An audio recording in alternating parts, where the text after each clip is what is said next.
Assalamualaikum. Assalamualaikum warahmatullahi wabarakatuh.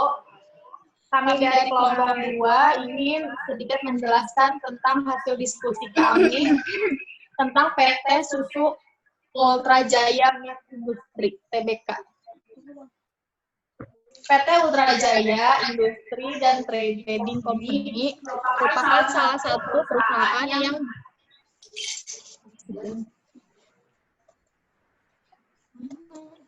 bisnis yang utamanya yang sebagai produsen minuman terkemuka di Indonesia. Reputasi perusahaan ini sebagai pelopor minuman dalam kemasan Indonesia membuat Ultra Jaya tetap diterima di tengah-tengah konsumen Indonesia dengan baik. Susu Ultra Milk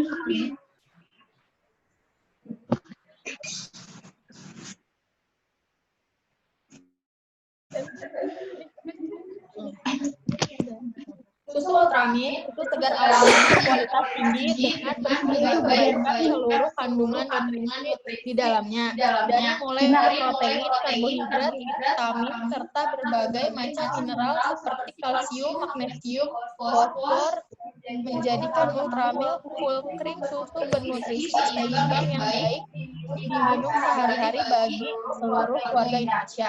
Selanjutnya dibacakan oleh Siti Rofiana. Proses produksi. Susu segar kami diproduksi dan disterilkan dalam proses ultra high temperature atau UHT, di mana bahan baku dipanaskan dalam suhu tinggi mencapai 140 derajat Celcius dalam waktu 4 detik. Hal ini untuk mengeliminasi seluruh bakteri patogen. Selanjutnya dikemas dalam kemasan aseptik yang terdiri dari 6 lapisan karton. Keenam lapisan karton ini terdiri dari lapisan polyethylene plastik, aluminium foil, dan kertas untuk melindungi dari sinar ultraviolet, udara, dan bakteri yang mungkin akan mengkontaminasi susu. Produk ini juga sudah mendapat sertifikat halal dari Majelis Ulama Indonesia atau MUI. Selanjutnya dibacakan oleh Ya. Ini adalah laporan hasil uji validitas dan reliabilitas. Berdasarkan hasil uji validitas, pada variabel perilaku konsumtif, terdapat 13 item pertanyaan yang valid. Item pertanyaan tersebut valid karena R hitung kurang lebih dari R tabel, dan dalam penelitian kami untuk jumlah responden yaitu 147 orang ini adalah 0,353, maka untuk uji validasi dinyatakan valid. Dari tabel di atas dapat ditarik kesimpulan bahwa jumlah responden yang digunakan dalam aplikasi SPSS adalah 147 responden dan tidak ada data yang hilang sehingga N atau sampel yang digunakan tetap berjumlah 100% sesuai dengan keadaan yang sebenarnya.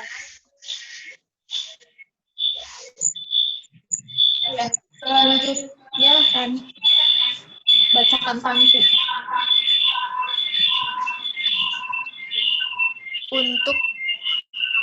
Untuk model pengujian Converge alpha menunjukkan stabilitas dengan angka yang semakin tinggi dan kolom nilai Converge alpha,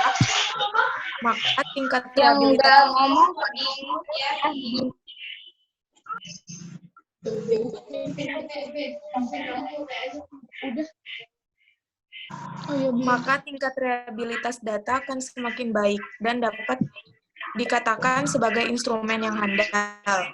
Dalam pengujian Cronbach alpha sebesar 0,902 termasuk dalam kategori reliabilitas tinggi dengan angka 0,902, yaitu lebih besar dari 0,05 alpha. Sehingga dapat disimpulkan bahwa pertanyaan dalam kuesioner kami yang digunakan dalam penelitian ini dapat dipercaya. Di sini ada grafik umur pemberi tanggapan. Di sini ada 148 tanggapan. Bisa dilihat di sini itu umur 20 sampai 28 itu memberi tanggapan. Selanjutnya di sini ada beberapa sering Anda melakukan pembelian susu Ultramilk dalam 3 bulan terakhir. Ada 148 tanggapan juga.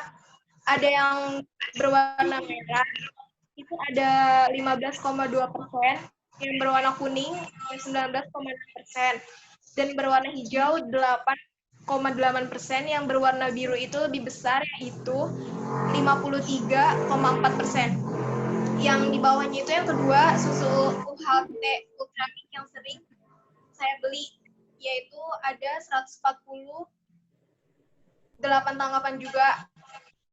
Dia sama, yang berwarna birunya itu juga lebih besar, yaitu 61,5%.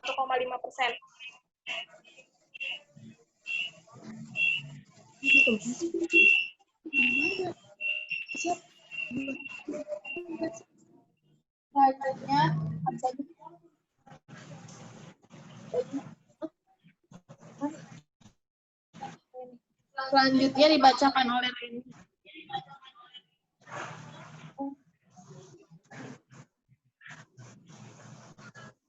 Reni. Reni mana ya?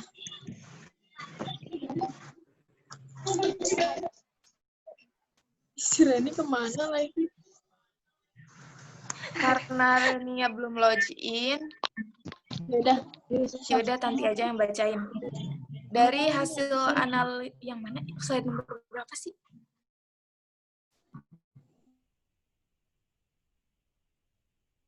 Sini, gue aja.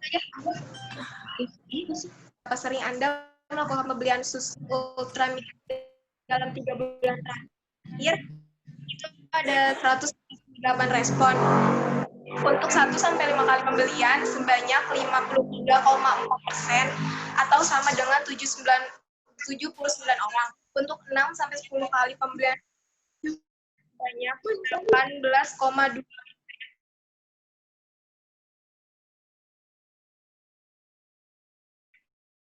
atau sama dengan 25 orang. Untuk lebih dari 11 kali pembelian sebanyak 8 orang. Untuk setiap hari sebanyak 8,8% atau sama dengan 3 sering kami sebanyak 61,5% atau sama dengan 91 orang. Untuk pembelian susu Ultra Mini sebanyak 19,6% atau sama dengan 30 orang. Untuk pembelian susu sebanyak 2,7% atau sebanyak 4 orang. Untuk pembelian susu low fat sebanyak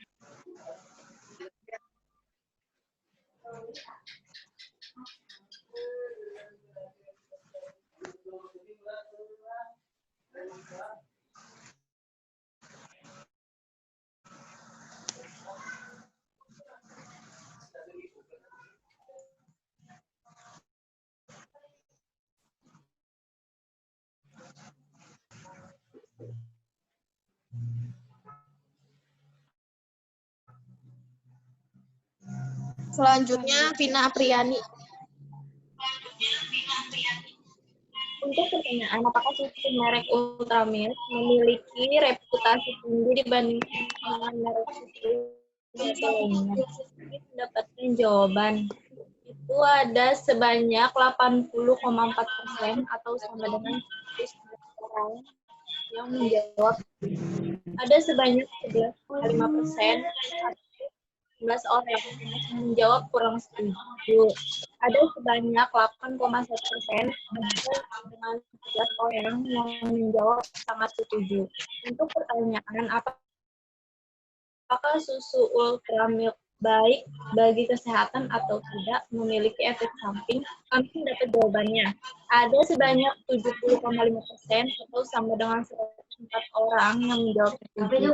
Ada sebanyak 13,7% atau sama dengan 20 orang yang menjawab kurang setuju. Sebanyak 15,8% atau sama dengan 24 orang yang menjawab. Berikut ada susu Ultramilk selalu baik dari tahun ke tahun. Ada 149 Yang warna biru itu setuju ada 87,8%. Yang warna kuning itu sangat setuju ada 7,4%. Warnanya setuju. Saya mengetahui baik tentang susu Ultramilk. Ada 149 tanggapan. Yang biru itu setuju ada 73%. Yang merah itu yang setuju ada 20,9% dan sisanya warna kuning itu sangat setuju.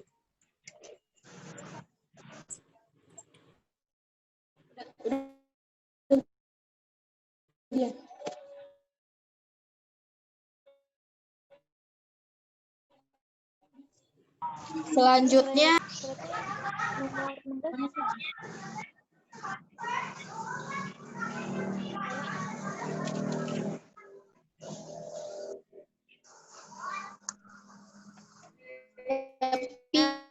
iya.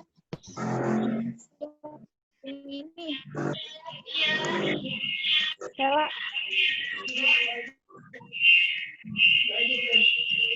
Yang ini presentasinya. Ada aku ya, Pia? Ya, Pia ada kan? Udah, Fajar. Untuk pertanyaan, apakah kualitas susu Ultramilk selalu baik? Dari tahun ke tahun kami mendapatkan jawaban. Ada sebanyak 87,8% atau sama dengan 130 orang yang menjawab setuju.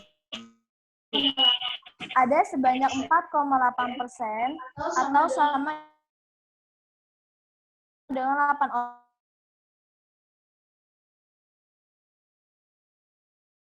orang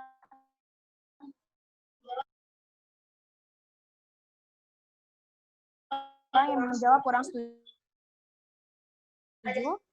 Ada sebanyak 7,4% atau sama dengan 10 orang yang menjawab sangat setuju. Untuk pertanyaan, apakah saya mengetahui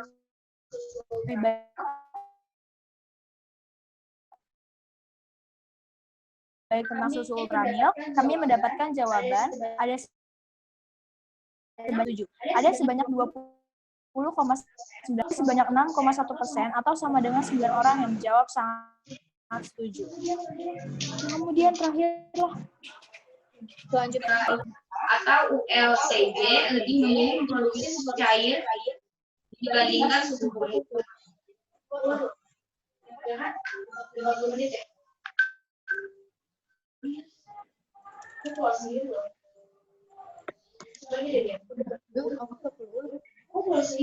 Lalu apa alasannya?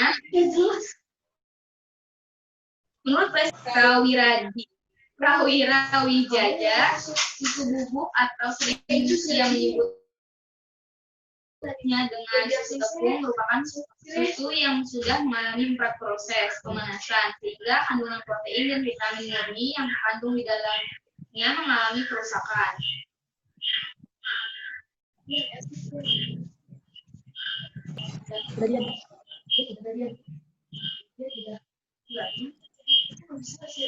Ultrajaya sangat saat ini juga getol memproduksi susu cair dengan kualitas susu cair dengan kualitas tinggi seperti Ultramilk, Ultramini, Ultramilk High Class Susu dan susu sehat. Sedangkan dua produk susu cair yang diekspor adalah Enamilk dan Bala.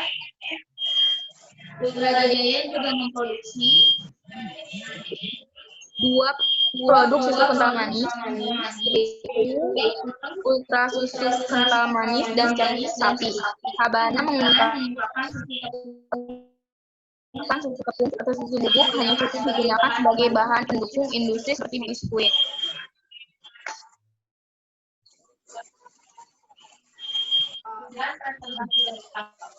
Sekian presentasi dari kami. Jika ingin ada yang dipertanyakan, silakan. Mau nanya dong? Iya boleh. 3. Catat.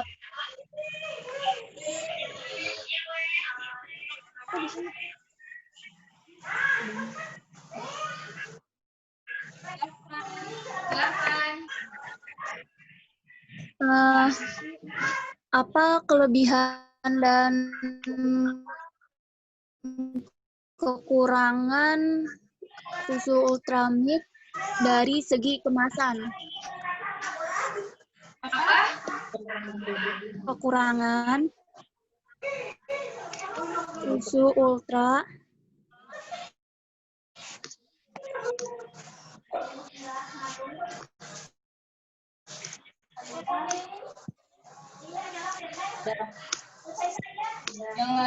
Yang lain ditampung dulu ya. Nurul Fatia mau nanya.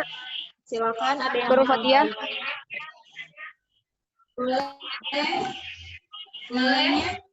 Nurul Fatia dari kelompok 4.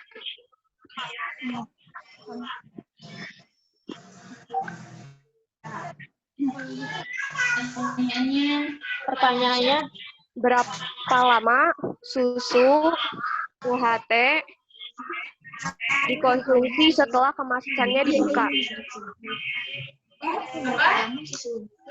Berapa lama susu UHT dikonsumsi setelah kemasannya dibuka?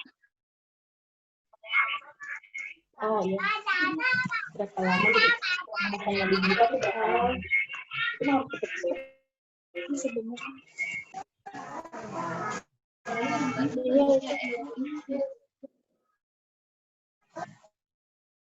Satu lagi ya pertanyaannya, silakan.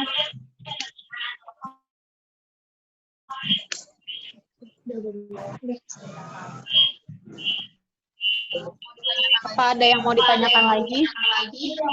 namanya 4 hari.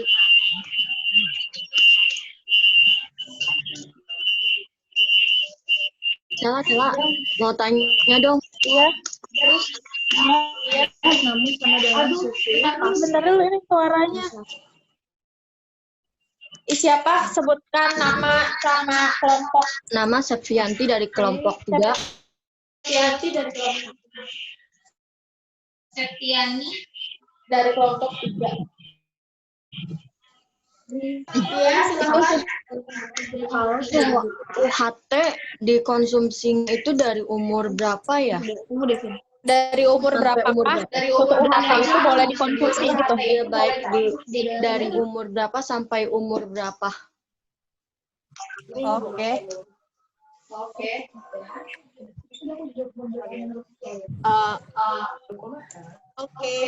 Semua ya pertanyaannya.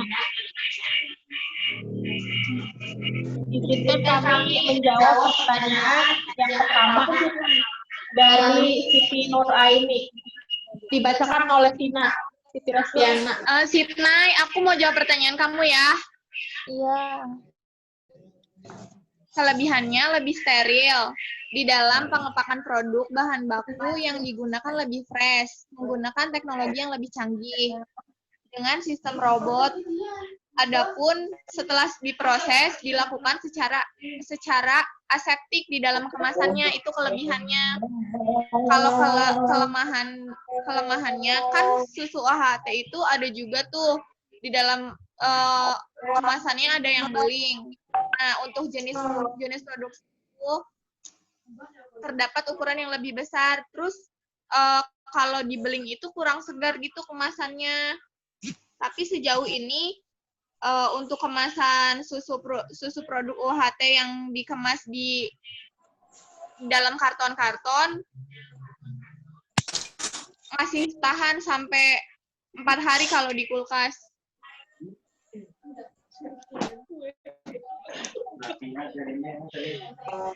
Saya sama Putri akan menjawab pertanyaannya dari Nurul Fatia. Tadi pertanyaannya berapa lama ketahanan susu jika sudah dibuka dalam kemasan ya? Setelah pertama kali dibuka, susu UHT itu bisa bertahan selama 4 hari di dalam kulkas dan masih aman untuk dikonsumsi dan nutrisinya masih terjaga. Namun sama dengan susu pasteurisasi, kalau sudah dibuka dan tidak langsung disimpan dalam kulkas dalam waktu 1-2 jam, jangan dikonsumsi lagi karena itu sudah bisa dibilang seperti sudah tidak aman untuk dikonsumsi. Seperti itu. Sitnai, ada yang mau ditanyain lagi nggak? Kurang ngerti nggak? Firman. Udah jelas ya. Vina, makasih. Ya.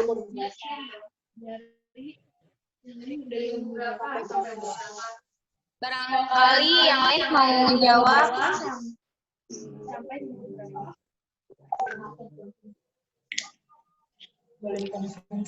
Saya mau jawab yang pertanyaannya Septiani Ya, silakan. dari kelompok 3, dari umur berapa sampai umur berapa susu UHT dapat dikonsumsi. Jadi jawabannya susu UHT itu boleh diperkenalkan kepada si kecil itu ketika usianya 6 bulan. Tapi bukan sebagai susu pengganti ASI atau minuman utama. Jadi susu UHT itu hanya boleh diberikan dalam jumlah kecil sebagai bahan tambahan dalam makanan si kecil. Susu UHT itu baru benar-benar boleh diberikan kepada anak usia 1 tahun.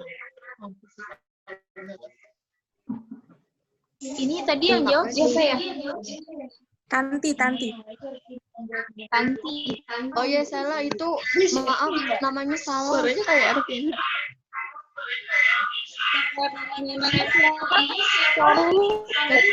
Yanti. Udah gampang sama. Ada di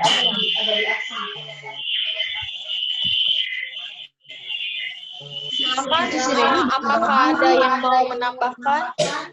Salah, maaf. Itu nama aku salah.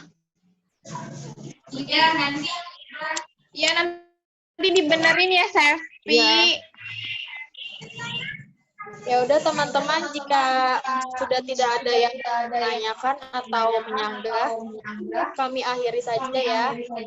Terima kasih untuk semuanya. Assalamualaikum warahmatullahi wabarakatuh. Waalaikumsalam warahmatullahi wabarakatuh.